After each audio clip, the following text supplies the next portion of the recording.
구약성경 시편 8편 보겠습니다.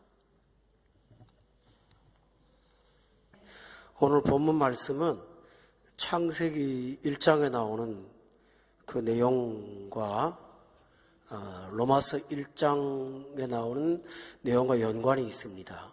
창세기 1장에 나오는 창조의 기사에 관해서 오늘 시편 8편은 사람의 입장으로 하나님이 허락하신 은혜를 표현했고, 또 로마서 1장에 나오는 것은 성경이 아닌 일반 계시, 자연을 통해서 하나님을 보여주시는 그 자연 계시에 관한 내용을 오늘 본문에서 풀어놓은 것이 되겠습니다. 그래서 창세기 1장은 하나님의 창조 기사라면 로마서 1장은 구원의 어떤 교리를 말씀하는 건데, 시편 8편은 그 양자를 조화를 이루어서 사람이 그것을 믿음으로 그 하나님의 일들을 어떻게 마음으로 받아들이고 어떻게 은혜를 깨달았는가 하는 내용이 오늘 본문의 내용이 되겠습니다. 개인적인 깨달음으로는 다윗이 특별히 성경을 여러분처럼 공부를 한 것도 아니고 어떤 신학교를 다닌 것도 아닌 사람인데, 이렇게 정확하게 하나님 말씀을 전할 수 있는가 하는 것은 특별하신 하나님의 은혜라고 저는 생각합니다. 사도행전을 보면 하나님께서 다윗의 입을 의탁하여 말씀하셨다라고 하셨으므로, 이것은 다윗의 깨달음이기 이전에 하나님께서 다윗의 입을 통해서 우리에게 선포하시는 말씀이라는 것을 우리가 이해할 수가 있겠습니다. 일단 전체적으로 내용을 보면 1절부터 마지막 절까지 이 세상에 대한 감사의 긍정이라고 정의를 내릴 수 있겠습니다. 오늘 조금 비교적 젊은 사람들, 여러분도 포함됩니다만, 이 세상을 보는 시각이 굉장히 비관적인 사람들이 대부분 다. 뭐든지 하나 긍정적인 게 없어요. 정치도 그렇고 권위에 대해서 일단 삐딱하고 꼬인 시선으로 보는 게 이 세상의 아주 전형적인 특성입니다. 진실을 말해도 끝까지 안 믿어요, 사람들이. 여러분이 그런 사상에 적잖이 물들어 있다는 것을 부정할 수가 없습니다. 그러나 시편의 다윗은 이 세상에 대해서 굉장히 긍정과 감사와 은혜로 세상을 보고 있습니다. 여러분이 세상을 보는 마음의 세계가 이렇게 은혜로 바뀌시기를 주의 이름으로 축원합니다. 그렇지 않으면 매일매일 이 세상 구조에 대한 분노 속에 살고, 직장에 대해서는 늘 불안하고, 상사에 대해서는 항상 어떤 의심 속에 살고, 교회 와도 마찬가지고, 그러니 여러분의 마음속에 그렇게 되면 어둠이 자꾸 임해서 안 돼요. 행복과 평화가 있기를 바라서는 세상을 긍정으로 보는 시각이 좀 여러분에게 살아있기를 바랍니다. 오늘 그게 뭘까요? 8편의 1절에 보면 이렇게 아름답습니까? 라고 고백했어요. 여러분도 세상을 볼 때 아름답다고 말할 수 있기를 바라요. 또 4절에 보면 사람이 도대체 뭔데 이렇게 생각해 주십니까? 하면서 또 감격하죠. 이 감격이 있어요. 아름다움과 감격이 있고요. 또요, 6절에 보면 다스리게 하셨습니다 라고 한 걸 보면 자기 자신이 갖고 있는 이 특권과 긍지가 얼마나 큰 것인가에 대한 기쁨이 있어요. 또 무엇보다도 9절에 보면 이 세상을 보면서 이 세상의 죄나 비관적인 것에 초점을 맞추지 않고 온 땅에라는 말씀을 하고 있죠. 근데 온 땅에 뭐가 있나요? 더러운 게 많다, 죄가 많다, 그것만 보지 않았어요. 주의 이름이 어찌 그리 아름다운지요. 이것이 여러분의 좀 인생관이 되시기를 예수 이름으로 축원합니다. 선거 며칠 앞두고 우리는 했지만은 여당이든 야당이든 무슨 당이든 상관없이 끝없이 사람의 긍정보다는 그 사람의 문제점만 발기발기 찍히는 이게 세상인데, 여러분 그게 정상이라고 생각하십니까? 저는 거기에 나온 후보들 많은 사람들 다 대통령 되면 다 할 만한 사람이라고 봐요, 나는요. 뭐 특별히 나쁘고 좋은 거 그게 아니고 사람은 다 똑같아요. 구조의 문제죠. 그러니 누가 해도 문제가 있고 누가 해도 좋은 게 있는 거예요. 그렇다면 여러분 믿는 사람들은 좀 그런 데 대한 어떤 영적인 자세가 좀 필요하지 않겠습니까? 여러분이 좀 생이 좀 바뀌시는, 믿음이 좀 커서 좀 생이 좀 바뀌시는 저와 여러분 되기를 저는 부탁을 드립니다. 이것이 너무 중요하다는 것이죠. 그 사실을 좀 더 세분화 보겠습니다. 1절에 보면 여러분 9절 봅시다. 온 땅, 그렇죠? 온 땅, 그 다음에요 하늘. 그러니까 우리가 눈으로 볼 수 있는 영역의 전부 다 그런 말이죠. 근데 그 온 땅 하늘, 거기에 두 가지가 있어요. 아름다워요. 영광이 있어요. 이걸 봤어요. 주의 이름이 아름답고 주의 영광이 하늘을 덮었어요. 만물을 통해서 이 시인은 살아계신 하나님의 존재를 기억하고 그분의 영광을 기억할 수가 있었습니다. 성령이 여러분의 눈을, 우리 모두의 눈을 떠서 이 세상의 어두움을 벗어나서 그 위에 계신 존귀하신 하나님의 영광을 보는 그 눈이 여러분에게 열리기를 예수 이름으로 축원합니다. 거기서 우리가 좀 더 세분하면 아름답다는 말은 심미적인 표현만은 아닙니다.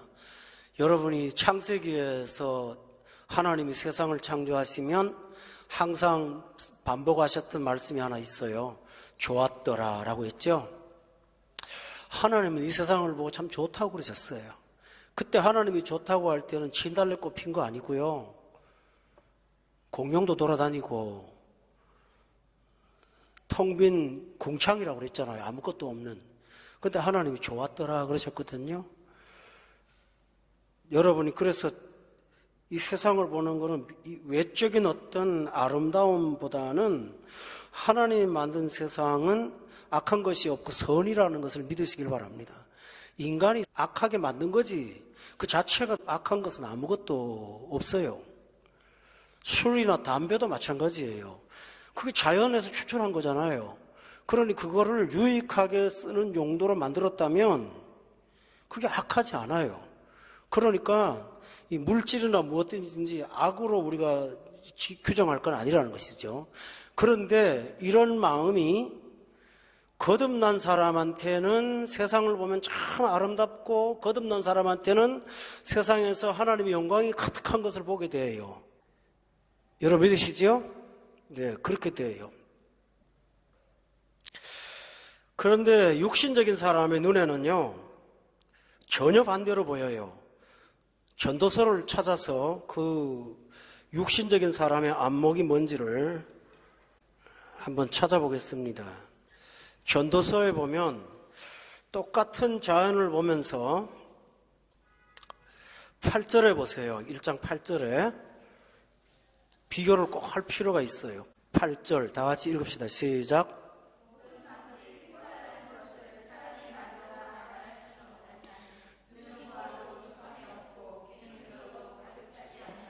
똑같은 자연을 보면서 어떤 사람은 영광을 보고 아름다움을 봤죠? 근데 여기 이 사람은 뭐라고 그래요? 피곤하다고요. 왜 그러는지 아세요?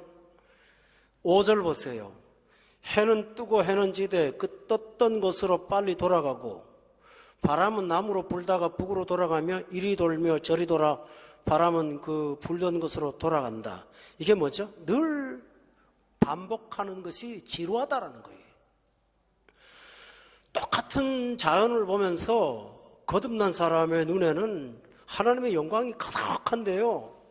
해 아래서 세상을 보는 관점으로 보면 이 세상은 무의미한 반복만 계속 되풀이되고 있다는 것입니다. 이해가 되세요? 그러니까 사람이 지루한 거예요. 그래서 그 무의미한 반복을 쳐다보는 사람은 돈 들여서 짐 싸들고 여행 다닙니다. 근데 여행 다니는 것까지는 좋은데 하나님의 법을 어겨가면서까지도 그걸 다녀야 되는 것은 왜 그럴까요? 만물에서 하나님의 영광을 보지를 못하니까 그래요. 그러니까 여행 가서도 영광을 보고 옵니까? 재미를 보고 오는 거예요. 그 재미라는 게 며칠 못 갑니다. 또 하나 있어요. 7절에 보세요. 모든 강물은 다 바다로 흐르는데 바다를 채우지 못하며 강물은 어느 곳으로 흐르든지 그리로 연하여 흐르느니라. 저게 왜 흘러가는지에 대해서 의미를 모르는 거예요. 그런데 은혜를 받고 나면 어떤 성도들이 그런 말을 많이 해요. 저는 말 들었어요. 목사님, 오늘 본 태양이 어제 본 태양이 아니에요. 전혀 달라요. 세상이 이렇게 다를 수가 없어요. 어디 가도 마음이 충만하고 기쁘고 만족하다라는 말을 하는 것을 제가 들었습니다. 여러분에게 이런 영안이 열리기를 바랍니다. 여러분이 그 세계에 눈을 뜨지 않으면 행복할 수가 없어요. 그러면 이상한 현상이 발생합니다. 천국을 사모는 합니다. 근데 이 땅은 부정하면서 천국을 사모합니다. 그래서 옛날에 복음성가 가운데 나는요 세상에 있을 마음 없어요, 빨리 죽고 싶은 노래가 있었어요. 내 주님 계신 천국 그리워 나는요 세상에 있을 마음 없어요. 그런 노래가 교회에서 부흥성가로 불렀다니까요. 왜 있을 마음이 없어요? 여러분, 예수 믿는 사람이 아니었고 천주교 신자였지만 천상병 시인의 노래는 참 아름다워요. 나는 이 세상에 소풍을 끝내고 고향에 간다고. 참 멋진 표현입니다, 여러분. 그 사람의 생은 굉장히 비참했지만 그 한 시를 통해서 그가 인생을 얼마나 아름답게 보았는가라는 것을 저는 봅니다. 아멘. 예배 마치고 받고 은혜 받고 앉아서 하는 얘기가 몽땅 다 비관적인 얘기만 하면 이 전도에서 나오는 사람하고 뭐가 달라요, 여러분들이요? 다를 게 하나도 없어요. 좀 하나님의 세계를 좀 은혜로 보고 감사하고 여기에 하나님의 뜻에 있겠지 하고 바라보는 여러분이 돼야 좀 신앙생활에 행복할 수 있습니다. 믿으십니까? 너무너무 중요한 거예요, 이건. 여러분이 세상을 아름답게 보는 눈을 좀 갖기 바라고, 그래서 상대를 보는 아름다움 믿기를 바랍니다. 여러분, 하나님께서 그런 말씀하셨어요. 선악과 먹지 말라고요. 근데 사탄이 뭐라고 하는지 압니까? 너 이거 먹으면 눈이 밝아져서 하나님같이 된다고요. 양다리 걸친 거예요. 중간에 말이 뭔지 압니까? 눈이 밝는다는 말이 맞거든요. 선악과를 먹는 순간 눈이 밝아졌어요. 근데 그 사탄이 말하는 밝은 눈이 뭔지 압니까? 나쁜 것만 보이는 거예요. 나쁜 것만. 좋은 거 하나도 안 보여요, 그때부터. 아름다운 에덴 동산에 그 먹기 좋고 아름다운 건 하나도 안 보이고요. 그렇게 하나님 만들어 놓은 벌거벗은 몸을 보면서 서로 가리기 시작하고요. 세상에 둘도 없는 여자 하나 놓고 저 여자라고 비난하고 앉았고요. 그리고 무엇이 부족해서 선악과를 먹지 못해 쩔쩔매고요. 아담과 하와가 뭡니까, 여러분? 눈 뜬 거예요. 그렇죠? 여러분이 눈 뜨지 않기를 바랍니다. 그러니 여러분은 말씀을 통해서 아름다움을 좀 보는 영안이 좀 활짝 열리기를 주의 이름으로 축원합니다. 이게 너무 중요해서 제가 말하는 거예요. 여러분 보세요. 전도서 기자는 철학적인 사람이었지만은 세상 사람들은, 제가 사진을 좀 취미를 갖고 있으니까 사진을 보면 그 사람의 사상이 다 나오더만요. 예수 안 믿는 사람의 사진은 석양을 찍어도 슬프고 우울하고 쓸쓸하고 굶어 죽게 만들어, 전부 다. 어두컴컴하고 어둡고. 한국의 단편 문학들을 여러분 읽어보세요. 그거 읽고 나서 기쁨이 있는가? 죽을 것만 같아. 전부 다 어두운 얘기만 있어요. 전부 다 슬픈 얘기, 뭐 이상의 날개라든가 무슨 뭐 뻥 나오고 뭐 메밀밭 꽃필 무렵, 이런 거 다 알죠? 읽어보세요. 전부 다요. 읽고 나면 서럽고 슬프고 인생이 이런 건가, 다 그런 겁니다. 거듭나지 못하면 문학도 예술도 자연 만물도 전부 다 슬프고 괴롭고 아프고 자살할 것밖에 없는 거예요. 그러나 하나님의 은혜 눈을 뜨고 나면요, 주의 영광이 온 땅에 가득하고요, 한 주의 이름이 온 땅이 어찌 그리 아름다운지요. 여러분, 그렇게 말하는 이 한 절 자체만 갖고 있어도 여러분 모두가 평생 행복할 줄로 믿습니다. 그 마음을 갖고 살아가다 보면 이 속에서 하나님의 하는 일들을 저는 보게 될 줄로 믿어요. 그러나 세상이 아름답다고 보인다고 해서 이 세상에 문제점이 없기 때문에 아름답다고 하는 건 아니에요. 2절을 한번 보세요. 다 같이 읽읍시다. 2절 말씀 시작.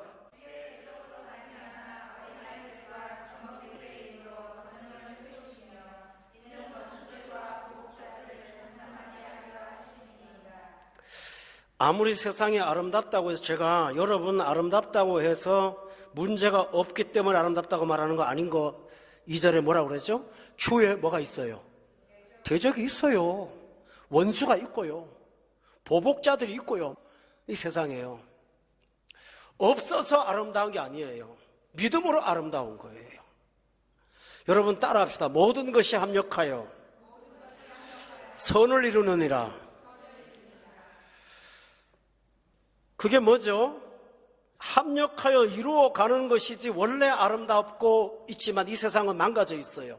대적도 있고 원수도 있고 보복자도 있고 따라서 영적인 전쟁도 있고 이 세상은 그렇습니다. 그러나 그 가운데서 우리 믿음의 사람들은 하나님의 은혜, 아름다움 그걸 볼 줄 아는 눈이 있기를 주의 이름으로 축원합니다. 2절을 부정하는 사람들은요, 사람하고 사귀다가 저 사람하고 만나는 거 정말 안 좋은 거야 하고 관계 딱 끊습니다. 그리고 새로운 관계 만들어서 아름다움 찾죠. 세상도 마찬가지예요. 이 동네 더러워 그러면 뭡니까? 떠나요. 이사가요. 가서 아름다움 찾아가요. 이 세상 천지에도요, 어느 곳에도 아름다움만 있고 추함만 있는 데는 없습니다. 다 복합적이에요. 그렇죠? 근데 신자들은 그 속에서 주의 아름다움을 뽑아서 볼 줄 아는 눈이 있어야 된단 말이죠. 주의 영광을 보는 눈이 있기를 주의 이름으로 축원합니다. 이게 필요하다 그런 말이죠. 양극단인 거예요. 순진한 성도들, 초신자들 대부분 많이 그래요. 교회 오면 목사님은 아주 이상적인 분이고 다 순진하게 봐요. 순진하게 봤다가 한 가지 실망하면 그 실망을 제가 묵상글에 썼어요. 예수 믿다가 교회 떠나는 정당 이유로 따져갖고 나는 당연히 예수를 떠날 수밖에 없었어. 내 책임이 아니야. 라고 생각하는 사람도 굉장히 많습니다, 여러분. 그리고 자기 이상에 안 맞으면 모든 걸 다 끊어버리는 거예요. 여러분 여기 천당 아니에요. 그렇죠? 또 하나 있어요. 모든 것을 비관적으로 보는 사람은 교회 와서도 아무리 좋은 것도 비관이에요. 그 사람은 좋은 걸 찾으면 떠납니다. 왠지 압니까?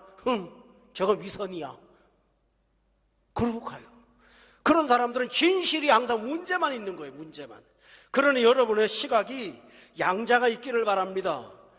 아름다움을 잃지 마세요. 그러나 주의 대적이 역사하는 세상임을 기억하면서 근신하고 깨어있기를 바랍니다. 그리고 피하려고 하지 마세요. 피해서 해결되는 거 하나도 없습니다.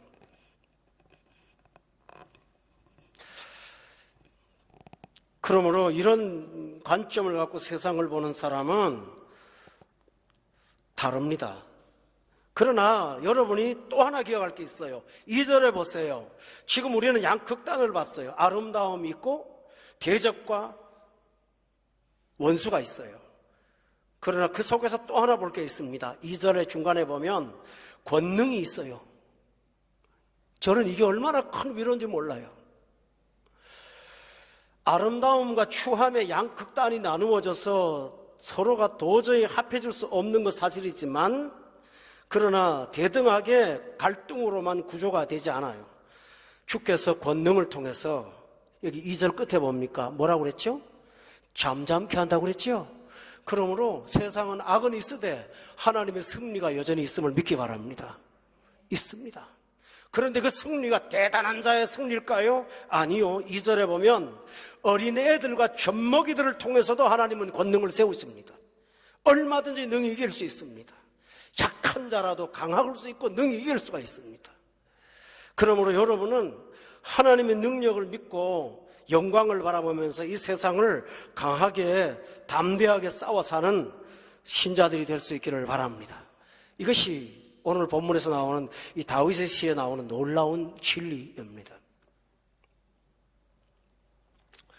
여러분 기억하실 것은 젖먹이들의 입으로 권능을 세우셨다고 그랬죠? 하나님의 말씀은 능력이 있어서 좌우로 날선 검보다 더 예리해서 사람을 이기는 그런 능력이 있습니다. 또 하나 있습니다. 그런데요. 4절에 보세요. 아름다움과 권능과 대적만 있다면 이 세상은 삭막해요. 여러분 이런 거 있잖아요. 패션쇼를 예를 하나 들게요. 옷이 참 예쁜 것도 있고 뭐 그렇겠죠. 제가 쇼를 보는 일은 없겠지만 한국에 있을 때 가끔 그 백화점 가면 그 텔레비로 이렇게 에스컬레이터에 위에 달아놨더라고요. 그때 보죠. 보게 만들었으니까. 예쁜 것도 있는데 추한 것도 있고 그래요. 근데 아무리 옷이 예쁘고 좋아도요, 그게 우리 집사람이 안 걸쳤으면 나한테는 더 그림이 떡인 거지. 그렇잖아, 그죠? 우리 사모님이 입어야 좋은 거지. 이 세상이 아무리 아름답다고 해도 나하고 관계가 없는 아름다움이라면 그것은 그냥 심미적일 뿐이에요. 권능도 마찬가지예요. 그런데 이 세상 천지에서 다윗이 발견한 것은 나와 하나님과의 관계에서 일어나는 일들이에요. 4절을 한번 볼까요? 다 같이 한번 읽어보세요. 시작.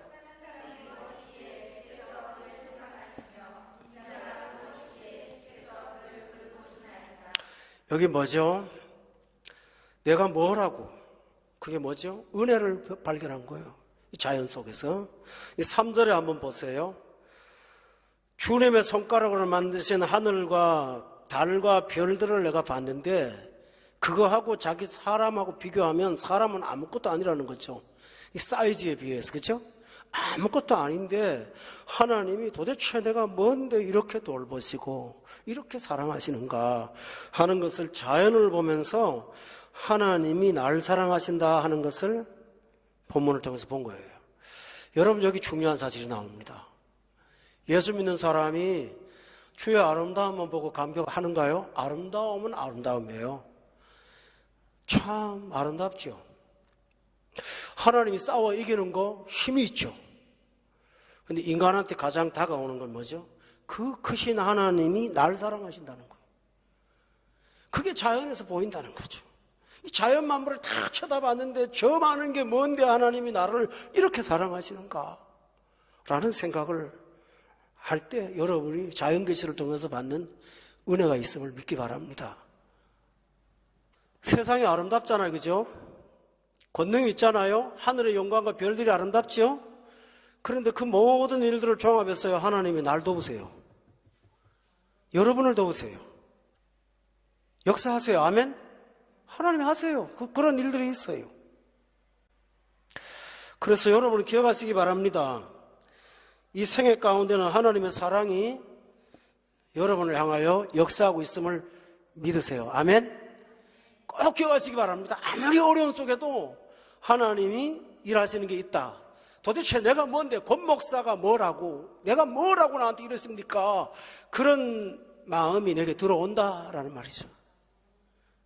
여기 4절에 보세요. 왜 사람이 뭐냐, 인자가 뭐냐 그런 말을 하는가 하면은 끝에 주께서 그를 뭐 한다고 그랬죠? 바로 그거예요. 여러분 따라합시다. 주께서 그를 돌보시나이까. 이 구절 꼭 잡기를 바랍니다. 어려운 상황 속에서 주님이 나를 돌보세요. 하나님 그리 하세요. 특권도 주셨어요. 사랑은 돌보시는 것뿐만 하지 않아요. 어떤 특권을 주셨는가 하면 5절 말씀을 보세요. 다 같이 읽읍시다. 시작.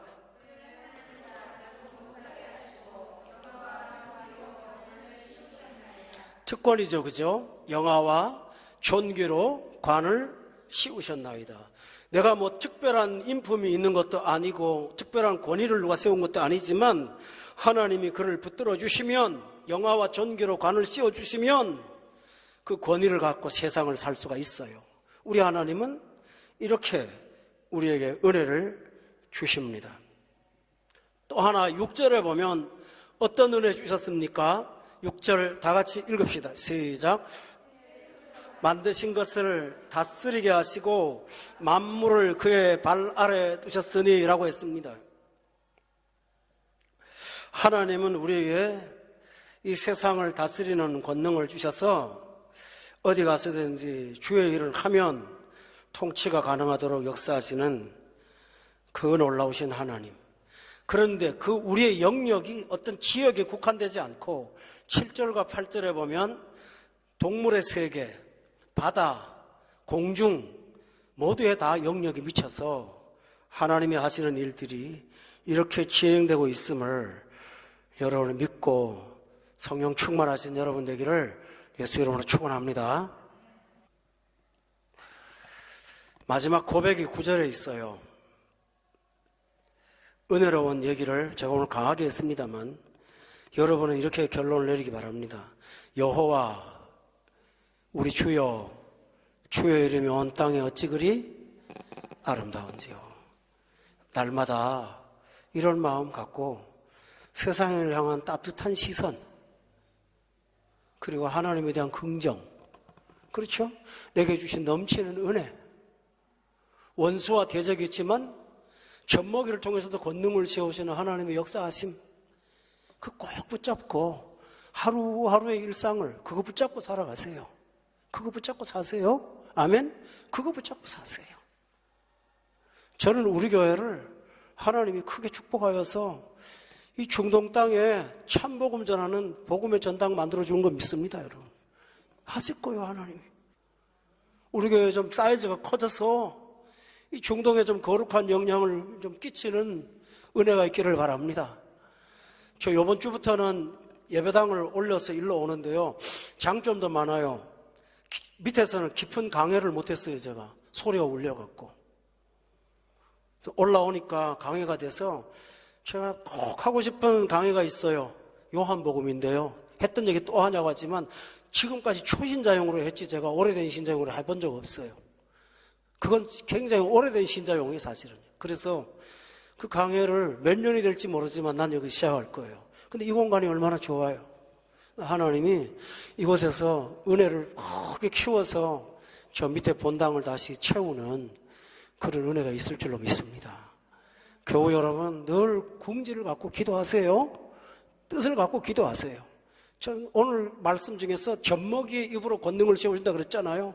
우리 교회는 이 중동 땅에 젖먹이 같은 연약한 사람들입니다. 그러나 하나님이 우리를 통해서 주의 일을 이루시겠죠. 기도하겠습니다.